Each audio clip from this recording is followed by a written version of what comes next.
e ele começou a passar necessidade. Por isso foi empregar-se com um dos cidadãos daquela região, que o mandou para o seu campo a fim de cuidar de porcos.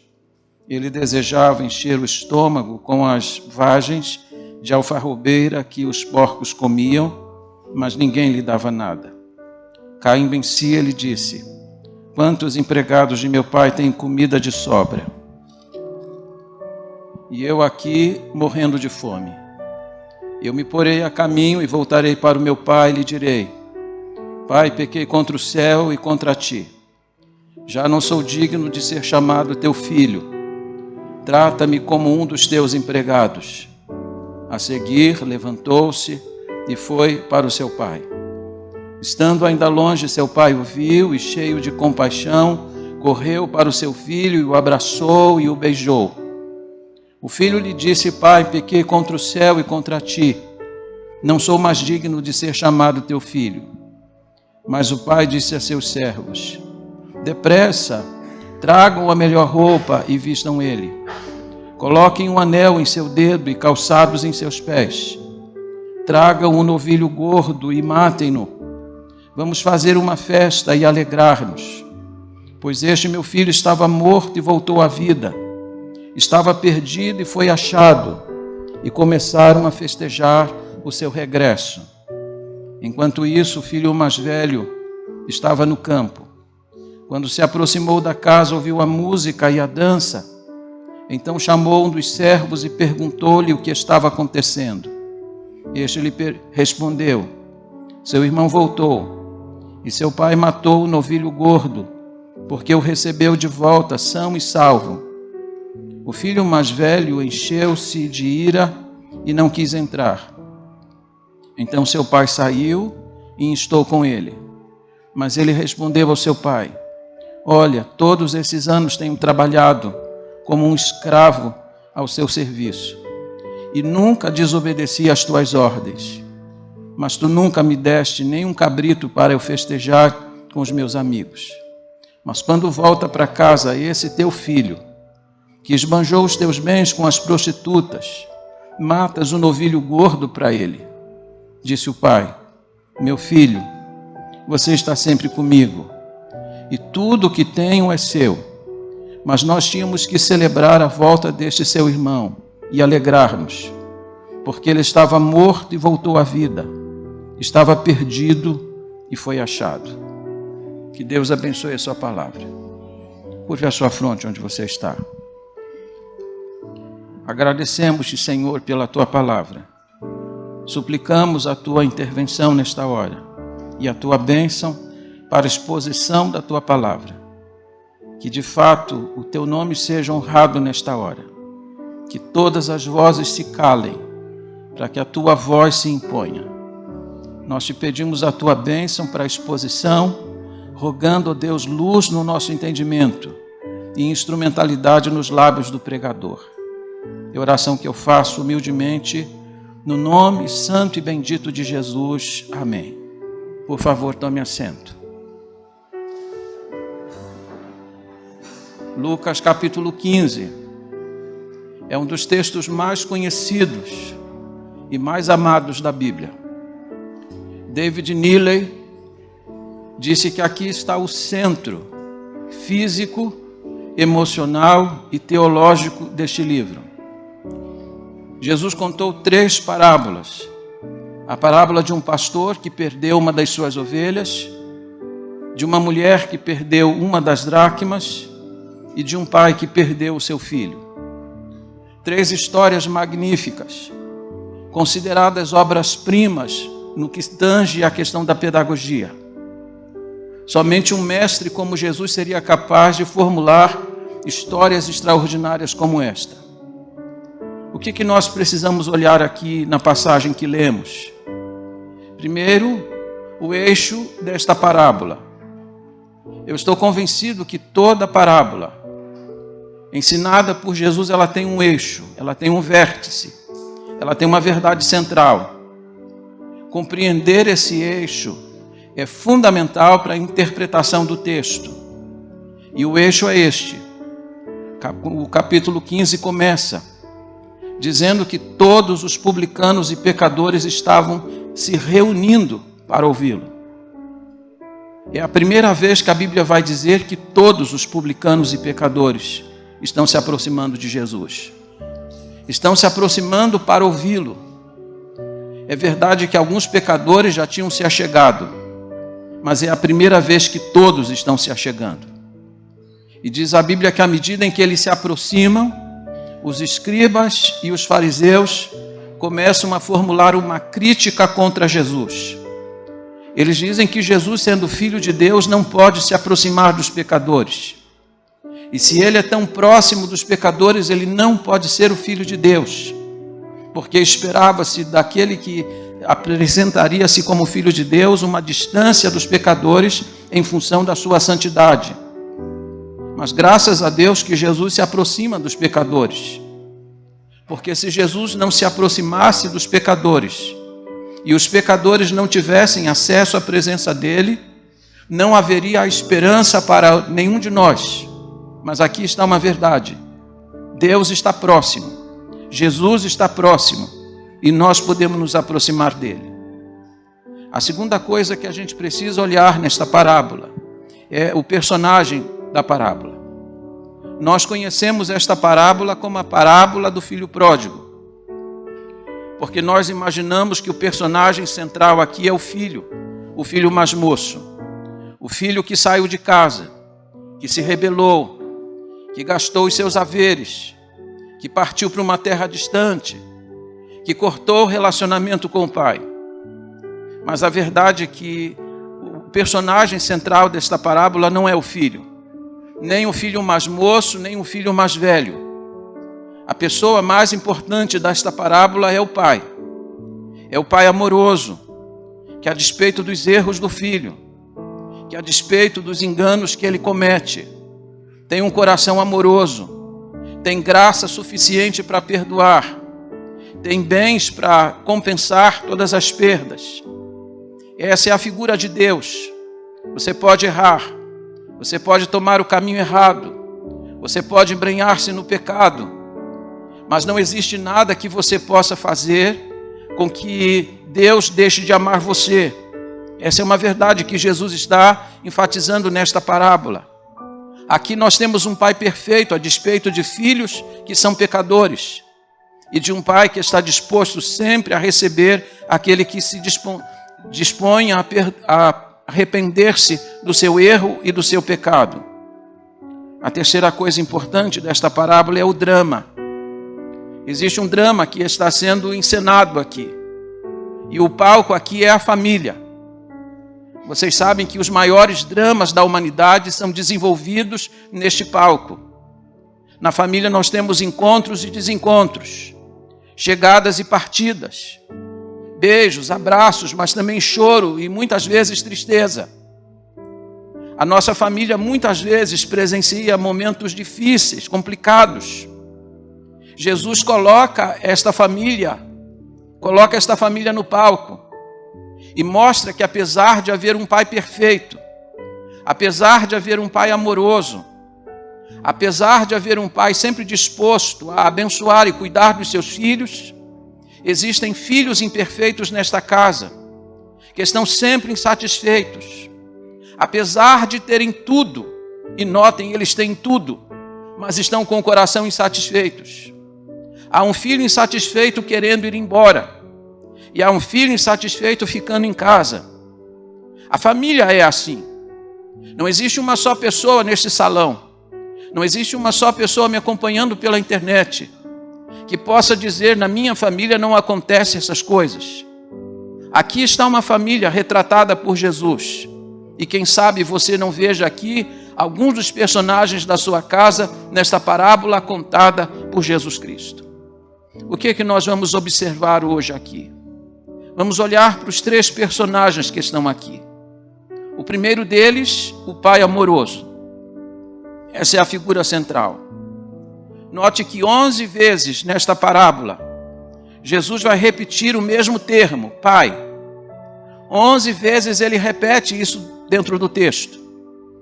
Você sabe que se alguém recebe a tarefa de escrever um texto, redigir uma redação e repete o mesmo termo várias vezes naquela redação, ele vai ser advertido de que ele está cometendo um erro.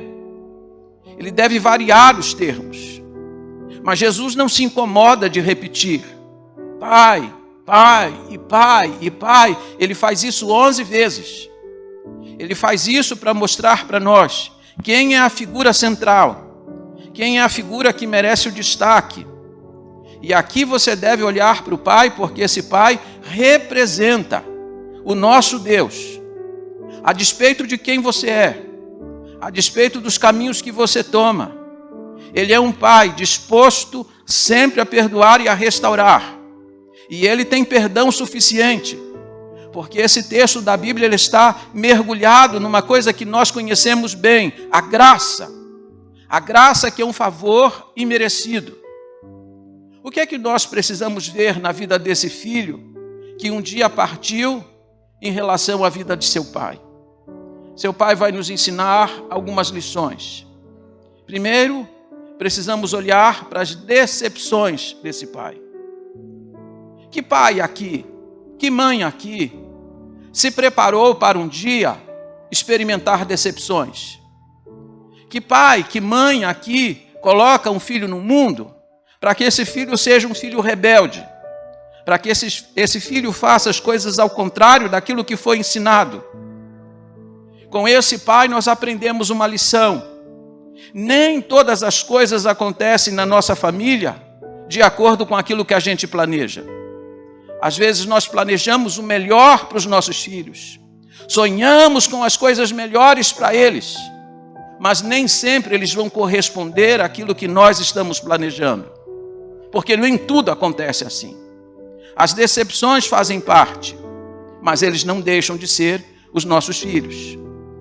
A segunda coisa importante, quando olhamos para a vida desse pai, é o investimento que ele fez na vida dos seus filhos. Ele fez alto investimento neles, cuidou deles, supriu a necessidade deles, cercou-os de todos os cuidados possíveis, de maneira que quando um filho rebelde disse para ele: eu vou-me embora, eu não quero mais ficar nesta casa, eu não quero mais servir ao Senhor. Embora a Bíblia não diga, é possível que esse pai tenha chorado na despedida deste filho. Mas se ele chorou pela despedida e pela saudade. Não por remorso, não por não ter feito as coisas boas. Porque ele fez coisas boas pelos filhos, para não ter que chorar depois a dor do remorso.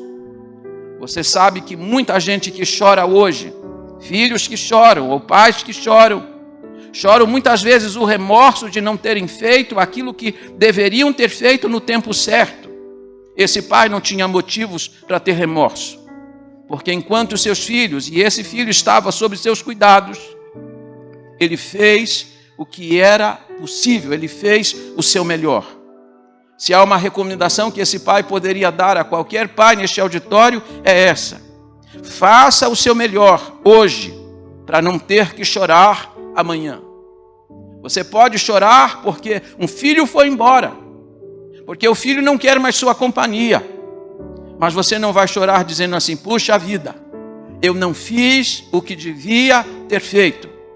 A única lágrima que derramo é a lágrima da saudade, não da culpa. A terceira coisa importante que olhamos na vida deste pai é que esse pai, ele tinha profunda compaixão. E que coração compassivo ele tinha. Imagine na cultura oriental, quando um filho dizia para seu pai: eu quero a minha parte da herança agora. Nós podemos olhar para isso e pensar que temos aqui apenas um filho interesseiro, perdulário, insensato. Mas se você olhar para a cultura oriental, o que ele está fazendo aqui é uma grande ofensa. Na cultura oriental, quando um filho pede antecipadamente a sua herança, ele está dizendo para seu pai: eu prefiro ver o senhor morto. Eu não quero estar com o senhor, eu prefiro que o senhor morra para que eu possa receber a minha parte. Imagina para um pai ouvir de seu filho que deseja a morte dele. pois é isso que esse filho está fazendo. E agora esse filho diz: eu estou indo embora. Pegou a sua parte, arrumou as suas coisas e começou a fazer o caminho de saída. Muita gente teria dito para esse filho: se você sair, não volte nunca mais. Se passar por aquela porta, você está morto para mim. Quanta gente já disse isso um dia? Se sair, não volte. Eu não vou te receber se você sair. Pois esse pai aqui não fechou a porta. A Bíblia não diz, mas é possível que ele tenha dito: se um dia você se arrepender, meu filho, se um dia você voltar atrás, a porta da nossa casa estará aberta para você. Nunca feche a porta da reconciliação. Nunca coloque um ultimato na vida de um filho. Ele é seu filho. Se ele se arrepender, receba-o de volta. Mantenha sempre a porta aberta. É isso que Jesus está ensinando. Há muita gente que um dia foi embora da igreja. Teve gente que saiu em rebeldia. E talvez esteja pensando: será que Deus vai me receber de volta? Pois Deus nunca fechou essa porta. Deus mantém essa porta aberta para que o pecador possa voltar. Para que o pródigo arrependido faça o caminho de volta. Embora um dia essa porta se fechará definitivamente. Mas hoje ela está aberta. Então o pecador precisa voltar. Porque o pai não fechou a porta da reconciliação. A porta ainda está aberta. Outro detalhe importante quando pensamos nesse pai é a provisão que ele fez. O filho foi embora. E é possível que muita gente tenha dito: ah, seu filho já deve ter morrido. Ah, seu filho nunca mais vai voltar. Perca as esperanças. Mas esse pai nunca pensou assim. Esse pai tinha uma esperança no coração. Um dia meu filho vai voltar. E ele então fez provisões para esta volta. Ele preparou um anel. Ele preparou sandálias novas. Ele preparou um bezerro. Ele mandou engordar um animal. Ele está preparando as coisas para o dia em que esse filho vai voltar. Ele está fazendo provisões para o dia da reconciliação. O filho está longe, ele não sabe onde está, mas ele está preparando uma festa para esse dia, quando o filho tomasse a decisão de volta. Você já fez as provisões para o dia da reconciliação e da restauração? Pois esse pai estava preparando tudo, porque ele mantinha uma esperança no seu coração. Oh, irmãos, nós precisamos de esperança. Pais que estão aqui, cujos filhos estão longe do Evangelho, conservem a esperança. Façam provisões diante de Deus. Alguém que está com um casamento destruído, faça provisões para o dia da restauração. Não aceite os primeiros conselhos daqueles que falam para você desistir. Esse pai não desistiu. Ele está preparando o melhor. Ele está preparando uma festa por antecipação. Ele está fazendo provisões para esse dia. Outra lição importante desse pai é a memória. A Bíblia diz em Provérbios 10:7 que o nome dos ímpios apodrecerá, mas a memória dos justos, essa será abençoada. Vou repetir. O nome dos ímpios apodrecerá, mas a memória do justo, ela será sempre bem-aventurada, ela será abençoada por Deus. Que lembranças nós estamos plantando na mente e no coração dos nossos filhos? Que lembrança eles vão levar da nossa casa? Como que eles vão lembrar de nós no futuro? Quando o álbum da família for aberto e as fotos forem olhadas e eles contemplarem a nossa foto, como que eles vão lembrar de nós? Nós precisamos plantar boas lembranças nos nossos filhos. Note que quando esse filho rebelde que saiu de casa e que gastou todos os seus bens e estava agora dentro de um chiqueiro, contemplando os porcos e querendo comer a comida deles, a primeira coisa que esse filho puxou lá na memória foi a lembrança de seu pai. E como é que ele lembrou de seu pai? Ele lembrou que seu pai era um homem generoso, que na casa de seu pai tinha pão com fartura, que até os empregados de seu pai comiam com fartura naquela casa. Ele lembrou de um homem justo, ele lembrou de um homem generoso. Mas quantas vezes os filhos param para pensar nos pais e as lembranças não são boas, as memórias não são positivas.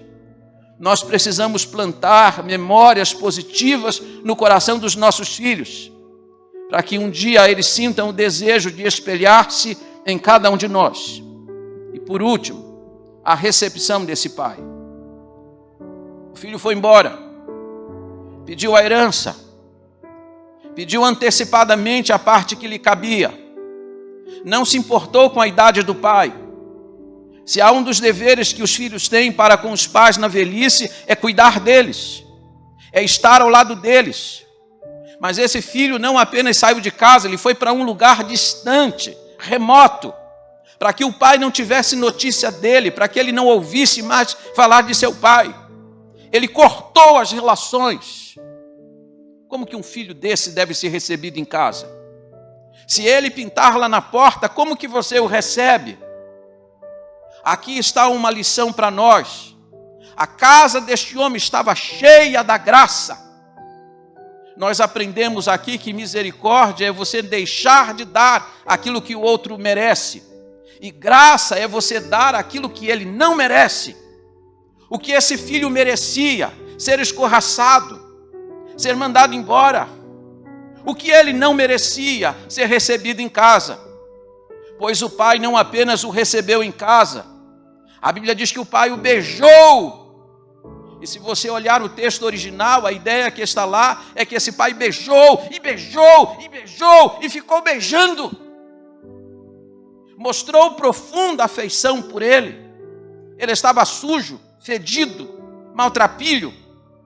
Mas o pai o recebeu com a mais profunda afeição. Ele deu uma recepção para aquele moço que nem mesmo ele podia esperar. Lia Luft, que foi articulista da revista Veja e que escreveu um dos best-sellers que eu tenho na minha biblioteca, Perdas e Ganhos, um livro que eu recomendo para você ler. Lia Luft disse certa vez que o que está faltando nos lares não é amor. Ela disse que o que está faltando é humor. Está faltando humor nos nossos lares, precisamos rir um pouco. Mas eu vou discordar um pouco dela. O que está faltando em muitos lares não é humor, o que está faltando é graça. Nós precisamos da graça, porque quando tem graça, nós temos tudo.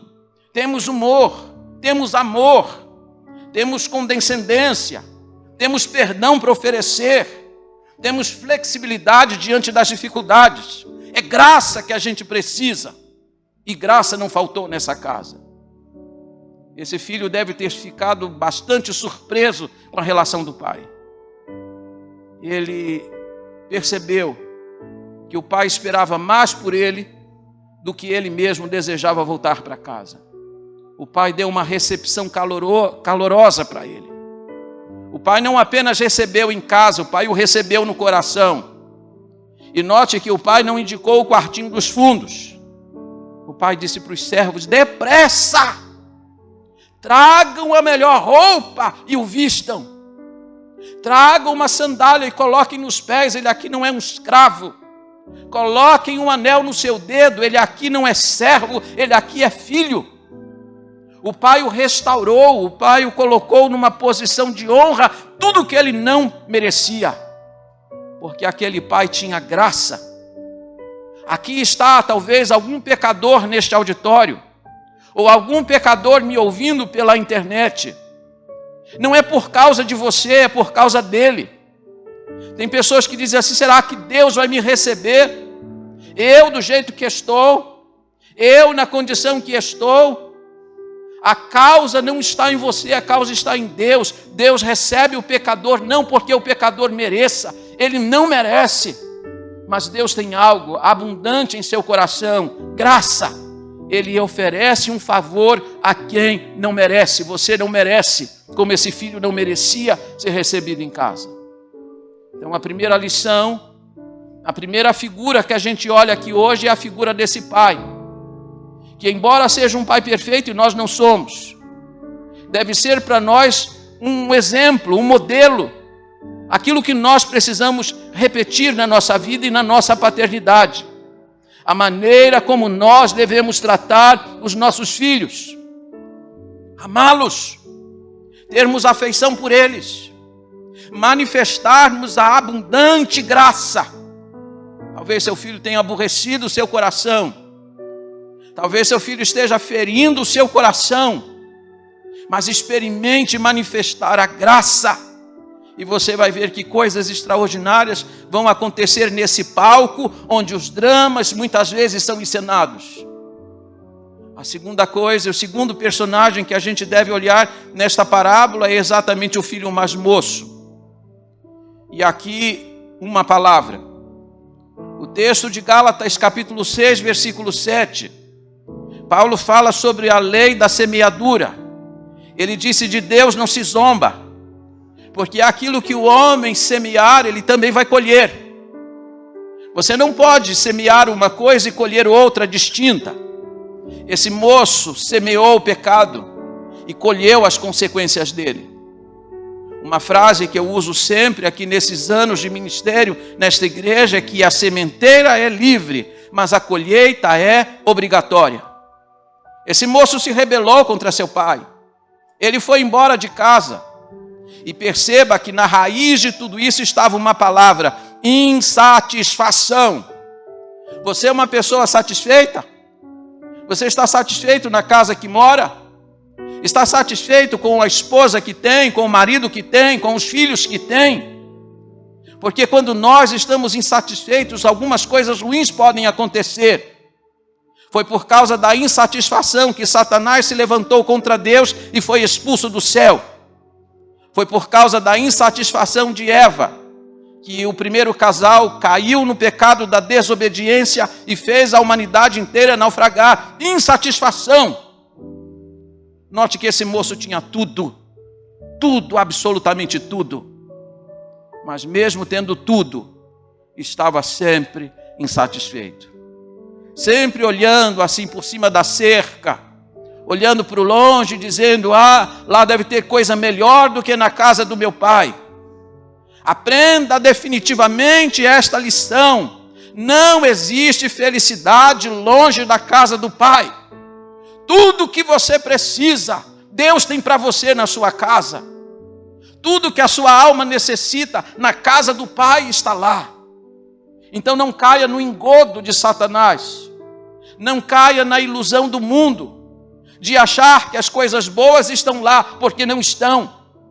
Jesus contou essa história para mostrar a você, moço, moça que está aqui, homem, mulher que está aqui, de que a verdadeira felicidade está junto do Pai. E que se você ousar deixar o Pai, iludido pelo pecado e por Satanás, você vai colher consequências graves na sua vida. Você vai ter que colher aquilo que você semeou. E quantos moços, quantos homens, quantas mulheres estão hoje experimentando o gosto amargo daquilo que um dia plantaram? Não caia nesse erro. O que precisamos olhar na vida desse jovem? Primeiro, a sua precipitação. Ele chegou para o seu pai e disse: pai, eu quero agora. Pai, eu não quero esperar o senhor morrer.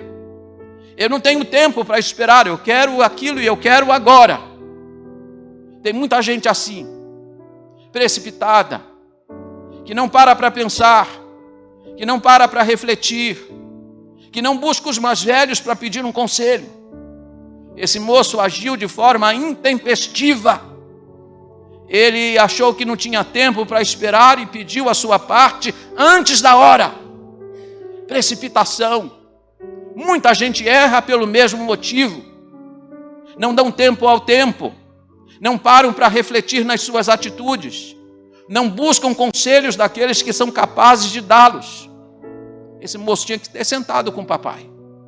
Tinha que ter conversado com ele. Na cultura oriental se sentava com os mais velhos e buscava o conselho, mas ele não queria conselho. Ele queria agir fora da hora. E você sabe que tudo aquilo que a gente busca fora da hora, dificilmente vai dar certo. Tudo tem o seu tempo, diz a Bíblia. Há tempo para tudo, diz a Bíblia. Mas quando a gente faz as coisas fora do tempo, vamos colher um gosto amargo. A segunda coisa que olhamos na vida desse filho é a sua rebeldia. Ele foi um filho rebelde. A Bíblia nos mostra no 5º mandamento que existe um dever para os filhos. Honra a teu pai e a tua mãe. Honrar pai e mãe não significa apenas obedecer às suas ordens. Obedecer a pai e mãe, inclusive honrar pai e mãe, inclui aqui a honra que devemos dar a eles e o cuidado com a vida deles nos seus tempos de maior necessidade. Eu tenho algumas ovelhas aqui, que eu vejo que Deus tem abençoado ricamente a vida delas, mas eu vejo o cuidado e o desvelo que tem com seus pais.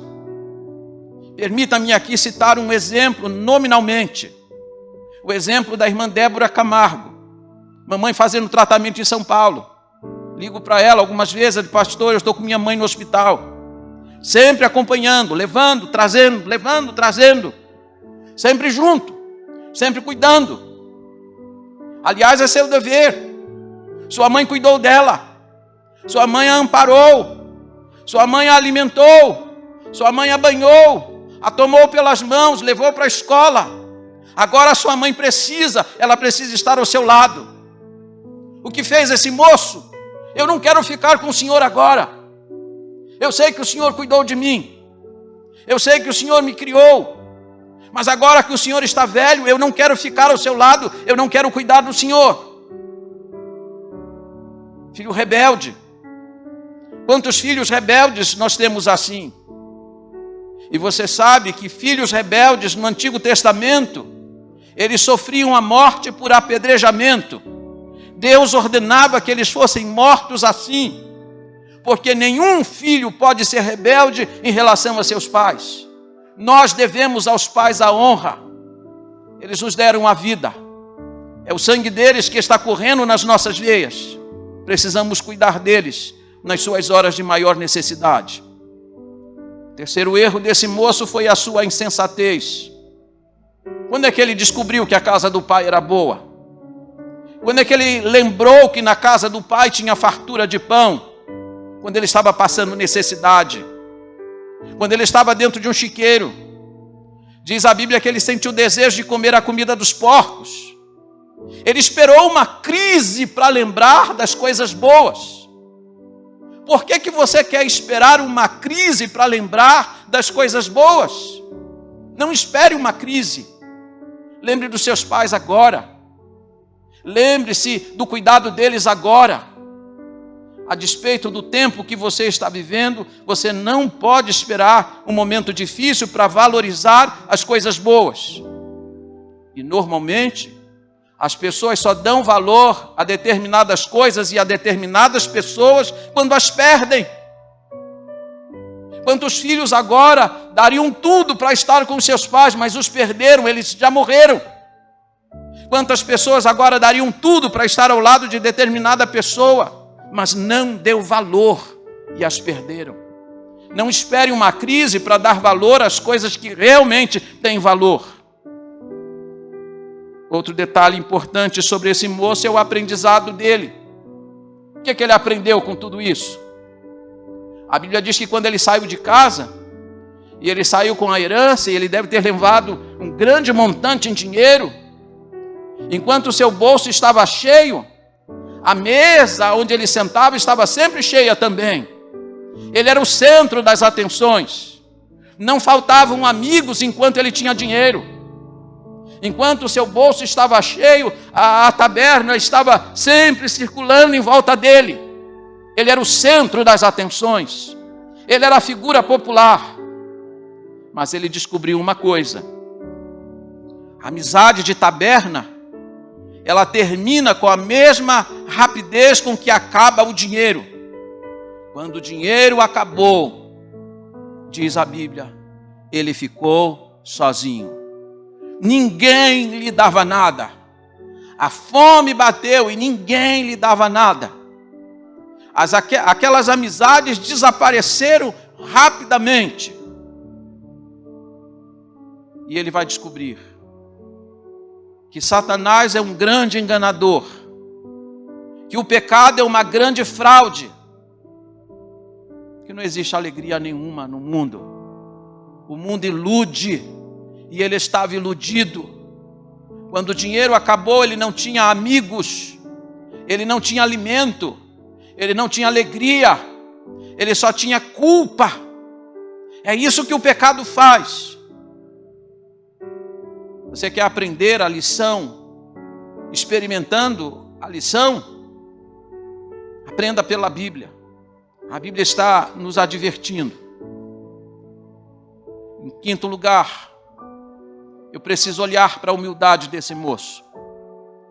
Porque tem muita gente que erra e não reconhece. Eu conheço gente que diz, olha, eu morro, mas eu não admito. Eu morro, mas não dou o braço a torcer. Quando esse moço está lá no chiqueiro, olhando para os porcos, diz a Bíblia, ele caiu em si. Vocês podem repetir comigo? Ele caiu em si. Louvado seja Deus, ele caiu em si porque ele estava fora de si. Quando ele ousou cortar a relação com o pai, quando ele ousou sair da casa do pai, ele estava fora de si, é uma inépcia total. Ele estava louco. Mas aí, ele começou a pensar, eu errei, eu pequei contra o céu e eu pequei diante do meu pai. Eu agora não mereço nem mesmo ser chamado de filho. Isso é humildade. Se você errou, você precisa admitir que errou. Se você pecou, precisa admitir que pecou.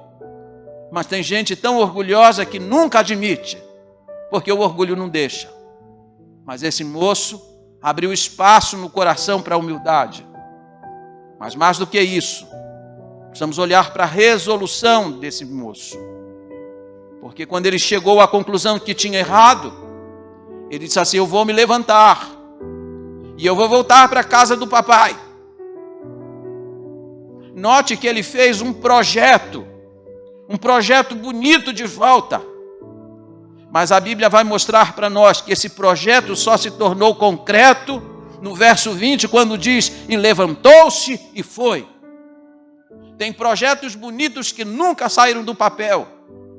Tem gente que está projetando coisas maravilhosas, mas ainda não tomou a iniciativa. Esse moço caiu em si, reconheceu que estava errado e disse, eu vou colocar o meu pé na estrada da reconciliação e vou voltar para a casa do meu pai. Levantou-se e foi. Tomou uma atitude. Deus espera que você também tome uma atitude. Se você já reconheceu que o pecado é uma grande ilusão, se você já reconheceu que Satanás é um grande enganador, de que o pecado é uma fraude, levante-se, aproxime-se de Deus, ponha seu pé na estrada, faça o que esse moço fez, seja sensato, seja resoluto na decisão nesta hora. Mas olhemos para o terceiro e último personagem, o filho mais velho. Há um filho mais moço que estava insatisfeito e disse, eu preciso ir embora dessa casa. Mas é curioso que nessa história nós temos outro filho insatisfeito. Há um insatisfeito que quer ir embora. E há outro insatisfeito que ainda pensa em permanecer em casa. Mas Jesus vai mostrar que tanto aquele que foi, como aquele que permanecia, ambos estavam completamente perdidos, precisando de entender o coração de seu pai. E aqui eu quero chamar sua atenção para 3 detalhes a respeito desse que é conhecido como o filho mais velho. Primeiro, o egoísmo dele. Esse era um filho egoísta. A Bíblia nos mostra que quando o pai começou a dar uma festa em casa, e a Bíblia não está falando apenas de uma pequena recepção, não, uma festa mesmo. Uma festa tão grande que de longe se ouviam as músicas. Havia festa, havia alegria naquela casa. E diz a Bíblia que o filho mais velho, que estava longe, quando chegou, chamou um dos empregados de seu pai e disse, que é isso aí que está acontecendo? O que meu pai está comemorando? Disseram para ele, é seu irmão. Seu irmão voltou, seu pai mandou matar o bezerro cevado. Seu pai está fazendo uma festa para ele. Na verdade, quando esse irmão mais velho pergunta, ele já desconfia o que está acontecendo. Ele sabia que quando o filho mais moço foi embora, seu pai ficou muito triste, que a alegria naquela casa desapareceu. E ele deve ter pensado, se meu pai está fazendo uma festa, possivelmente é o meu irmão que deve ter voltado. E ele perguntou então para se certificar. E diz a Bíblia que ele ficou indignado do lado de fora. Sabe o que é curioso?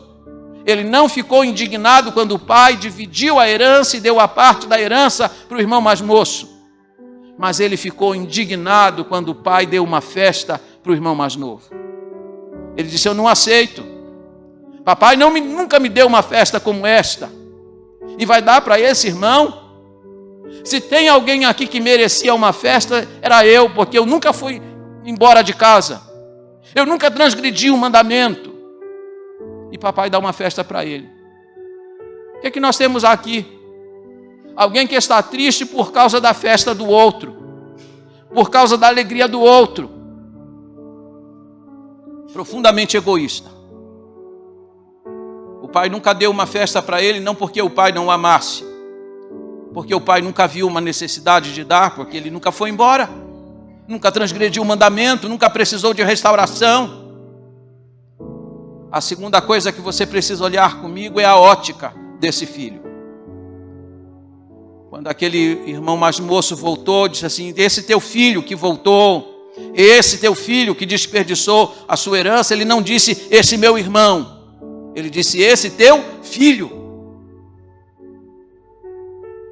E o pai disse assim para ele, meu filho, era justo que eu desse uma festa, porque esse teu irmão voltou, esse teu irmão que estava perdido, ele é seu também. Mas você quer entender por que um pai dá valor a um filho? Quer saber qual o valor que um filho tem para um pai? Tenha um filho. Você só vai saber o valor de um filho quando você tiver o seu. É um amor inexplicável. Pergunta para um pai, para uma mãe, qual é o valor que seu filho tem. É indecifrável. Ele não conseguia entender como que o pai podia dar valor para aquele filho, mas é porque ele não era pai. Ele era apenas um irmão. Mas o pai está olhando na perspectiva de um pai que ama profundamente, ama incondicionalmente seu filho. E a terceira coisa importante, aqui eu peço que você preste atenção, a pobreza desse filho. Ele era filho de um homem muito rico, mas ele vivia como pobre. Ele era filho naquela casa, mas ele se comportava e se entendia como empregado. Verso 29, ele diz assim, eis que há tantos anos te sirvo. Servir aqui é a palavra douléu no grego. Servir como escravo. É assim que ele se via naquela casa. E é assim que muitos crentes se veem também. Como é que você se vê na casa de Deus? Como um servo ou como um filho? Como é que você se comporta diante de Deus? Como um empregado ou como um filho? Jesus quer que nós entendamos a nossa posição na casa do Pai. O pai disse para aquele filho mais velho, tudo que eu tenho é teu. Você está reclamando por causa de um cabritinho? Você está reclamando por causa de uma festinha? Tudo é seu. Você não tem motivos para reclamar. Mas tem muita gente na casa de Deus que nunca saiu, que nunca foi para o mundo, nunca bebeu, nunca fumou, mas também nunca entendeu a sua posição dentro da casa de Deus. Vive como se fosse um empregado, vive como se fosse um escravo. Você é filho. Você está reclamando por pequenas bênçãos que você acha que Deus tem que dar a você. Tudo é seu. Arranque do seu coração essa insatisfação, porque essa insatisfação tem sido a raiz de muita desgraça na sua vida. O pai disse, meu filho, tudo é teu. A hora que você quiser dar uma festa, você pode dar. Nada é vedado a você, e você aqui não enxerga a sua posição nessa casa. Entra para a festa comigo. Vamos celebrar juntamente. Vamos nos alegrar com o seu irmão que estava longe e voltou. A Bíblia não diz se ele entrou. Aliás, eu preciso dizer a você uma coisa. Dr. Warren Wiersbe diz que no capítulo 15 todos se alegram. O pastor que perdeu sua ovelha ao achá-la disse: alegrai-vos comigo, porque eu achei a minha ovelha perdida. A mulher que perdeu a dracma ao achar a dracma perdida disse às amigas: alegrai-vos comigo, porque eu achei a dracma que eu havia perdido. O pai que perdeu o filho mandou chamar os vizinhos e amigos e disse: alegrai-vos comigo, porque este meu filho estava morto e reviveu, estava perdido e foi achado. Todos se alegram, menos o filho mais velho. Esse foi o único que não se alegrou. Era o que estava dentro de casa. Era aquele que nunca tinha ido para o mundo. Era aquele que nunca tinha gasto os bens do pai com as meretrizes. Aquele que aparentemente era o certinho da casa, mas que também nunca tinha tido uma relação próxima com o pai. Minha pergunta para você hoje à noite é esta: quem é você nessa história? Com quem você se identifica nessa história? Com esse pai amoroso, perdoador, cheio de graça, disposto a dar sempre oportunidade e perdão para os filhos? Você é esse moço que está aqui na história, que está na igreja, e na igreja Deus tem dado tudo a você, Deus tem dado a palavra, edificação, ensino, correção, mas você fica sempre olhando por cima do muro, olhando para o mundo e dizendo: olha, quantas coisas tem lá no mundo e eu aqui na igreja privado delas, eu acho que eu vou para o mundo também. Ou você é esse filho mais velho, que nunca saiu da casa, nunca se afastou da igreja. Você sabe que tem muita gente que se orgulha disso: eu nunca me afastei da igreja, nunca eu fui para o mundo, mas também nunca teve um relacionamento de filho com Deus, nunca foi próximo, nunca teve um relacionamento com Deus. Tendo tudo, vive como se alguém insatisfeito por não ter um cabrito para fazer uma festa. Deus tem dado tudo a você. Deus tem dado a você a oportunidade.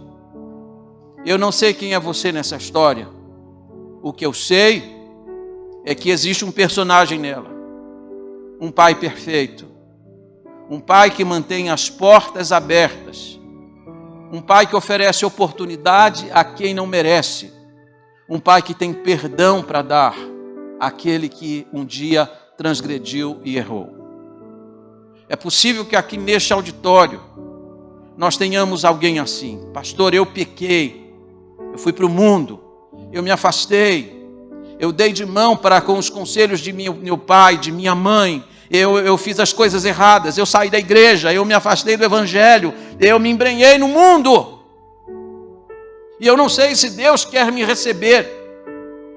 Eu vim aqui hoje à noite dizer a você que o Pai nunca fechou a porta, e que você vai se surpreender com o fato: Deus quer mais a sua volta do que você realmente quer voltar.